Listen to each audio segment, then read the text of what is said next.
Хочу поремонтувати борт, який, на жаль, не витримав наших навантажень, наших спроб почепити на нього побільше, поставити батарею посильніше. Тому я випаюю зараз деталі з польотного контролеру і буду міняти польотний контролер і приймач. Я в цивільному займався парапланеризмом, трошки ніби орієнтувався в цих темах. І я займався, я ходив на авіамодельний гурток в школі, тому я подумав, що ось це моя професія. Я першим підняв руку, сказав, я хочу бути оператором БПЛА. Мене відібрали, але через буквально годину після розподілу наших ролей підійшов підполковник і запитав, де дівся. Приїжджало 9 медиків, розподілилося тільки 8 медиків. Де дівся ще один медик? У мене медична освіта, хоча я не працював по спеціальності, по закінченню університету. Відправив мене в медичну роту.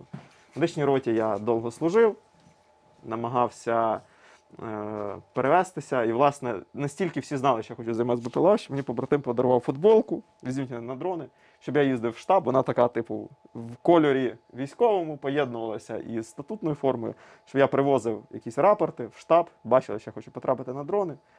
І, власне, по збігу обставин до нас в медичний пункт потрапила людина з повітряної розвідки, яка мене і звела, і мене перевели. Які були емоції, коли дізнався нарешті, що зможеш літати? О, це було дуже круто. Це було прям просто вогонь, тому що як пілот параплана Росія, напавши на нас, забрала в мене дуже багато всього, як і у нас всіх. Але в тому числі і можливість літати на параплані. Я просто марив небом. Я саме перед повномасштабкою отримав сертифікат пілота, замовив власне крило, збирався літати і в Карпатах, і за кордоном. І коли забрали в мене таку можливість літати, я шукав можливості повернутися, і тепер, як пілот FPV, я і літаю, займаюся справою, яка мені дуже подобається, і вражаю цілі, наношу шкоду ворогу, віддячую росіянам за те, що вони нас напали, тому що всім було би спокійніше, якби я собі літав на парапланчику, вони би сиділи вдома. А так, ні, не дали мені літати на парапланчику, получайте FPV-шкою. Бери лівіше. Між двома посадками лети прямо. Правіше. Правіше, правіше. Стоп. Прямо. Багато, чуть лівіше. Стоп. Висота, бачиш, добре далася. 50 зараз, бачиш, зараз краще. Ага, супер. Да, це якраз проблема висоті була. Зараз тестуємо одну з порад розробників нашої станції керування. Заодно тестується батарея на її прохідність, передача відео, зв'язку. І як відпрацьовуються штурманські навики. Вийдеш зараз на куток оцеї наступної посадки, яка далі. Посадка, правіше. Лівіше. Оп, да, прямо. А от для людей, які далекі від дронів, яка різниця між керуванням FPV-дроном і звичайним авіком? В тебе абсолютно повний контроль над тим, що дрон робить. І з одного боку це круто, тому що ти можеш робити з дроном що завгодно. Я, наприклад, зараз хочу піднятися вверх і, падаючи вниз, крутитись навколо своєї осі. Я це зробив. Або, наприклад, оце буде цікаво на відео виглядати, я хочу зараз перевернутися догори ногами і розвернутися навколо своєї осі. Зараз спробую. Тобто, будучи догори ногами, я хочу повернути зробити 360 зліва направо. А от якщо людина добре вже володіє FPV-дроном, має навички, якийсь приклад, що вона може робити з ворогом? Вона може залітати в люки танкам на великій відстані, вона може залітати в бліндажі, вона може наздогнати рухому техніку, людина може наздогнати, вразити ціль, яка маневрує, намагається ухилитися від цього враження. Або замасковану ціль, де треба пролетіти між кущами.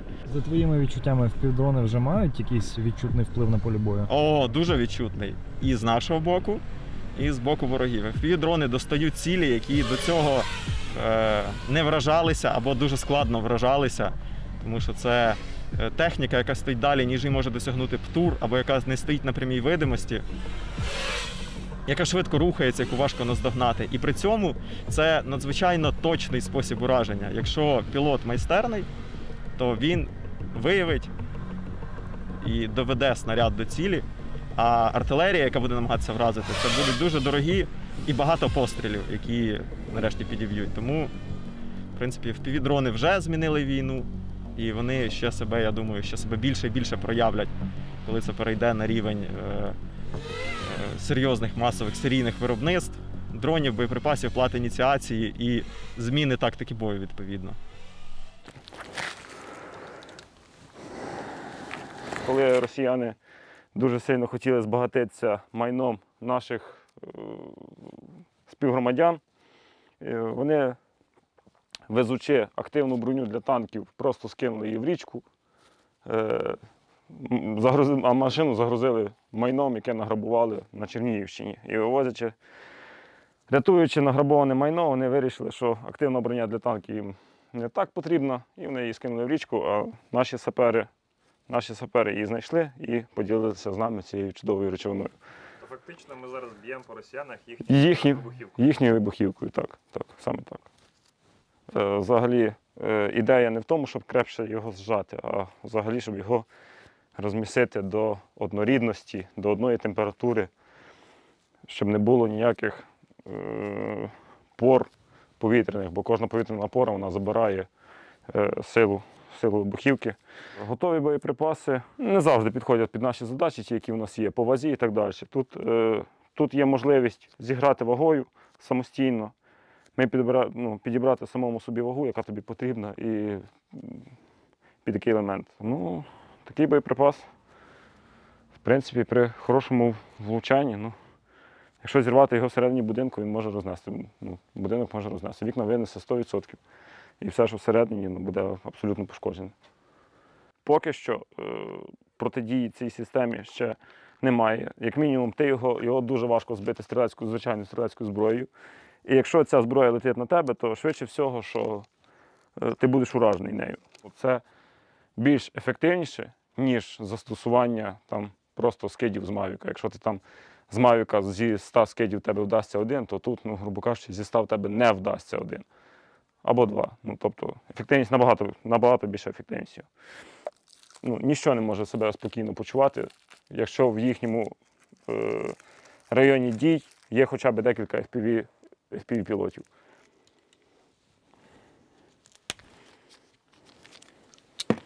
І все. Ставимо сюди детонатор і бадабум.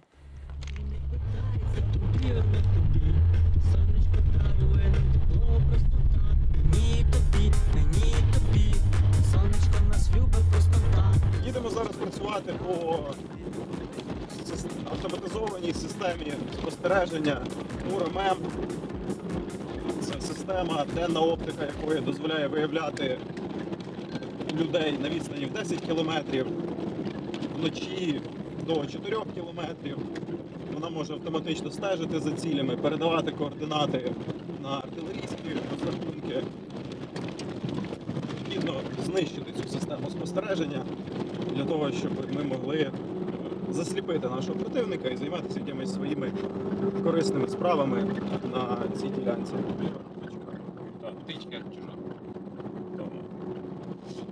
Їхали з екіпажем FPV-дрона на точку, де вони можуть вже злітати, починати працювати, але дорогою отримали інформацію про те, що в небі ворожий дрон. Тому поки що зупинились, чекаємо, поки мене загроза в повітрі. Це розфокус, я не можу з розфокусу. Коли я знімав, в інстаграм їх заливав, був будук, стендап, то що. Але інакший зараз час, бо Росія довб, тому це відео про збір. Просто скинь донат, і відчуєш суперкайф, просто скинь донат. Для ДПСУ теж піде. І як після цього не скинуть йому грошей? Як йому не скинути? Диви, ще не прийшла зарплата, а 500 гривень тільки оп і ушло, непонятно куди. От якби кожен так волонтерив ще нам, у нас би було б не... Вам би такий трошки не відро волонтер не завадив, так? Нам би був би не відро FPV-шок, а було б 3 відра FPV-шок. 3 відра.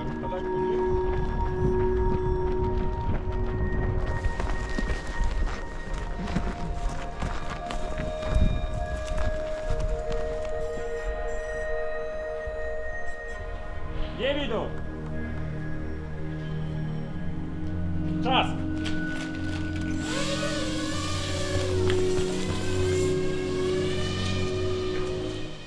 Сірий, щось, можливо, Да, діє, сірий, да? да. Ну нормально, зараз Можливо. проходимо. Синя криша в нас лівіше, озеро правіше, прямо якраз по центру, вон відніється наша посадочка. Сипеться зараза. Пушка, походу.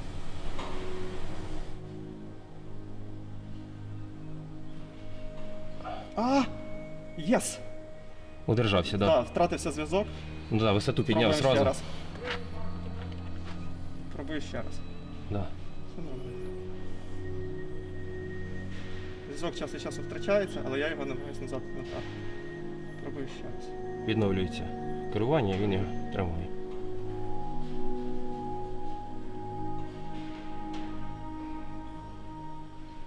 Є! Красавчик! Пішов ти в сраку! Авада кедобра! Хух! Є! Оце ж михнуло! Хух! Друзі, дякую за донати! Вони працюють! Вибачайте, хлопці, яких ми лишили без роботи, забравши собі цю ціль. Все, пакуємося.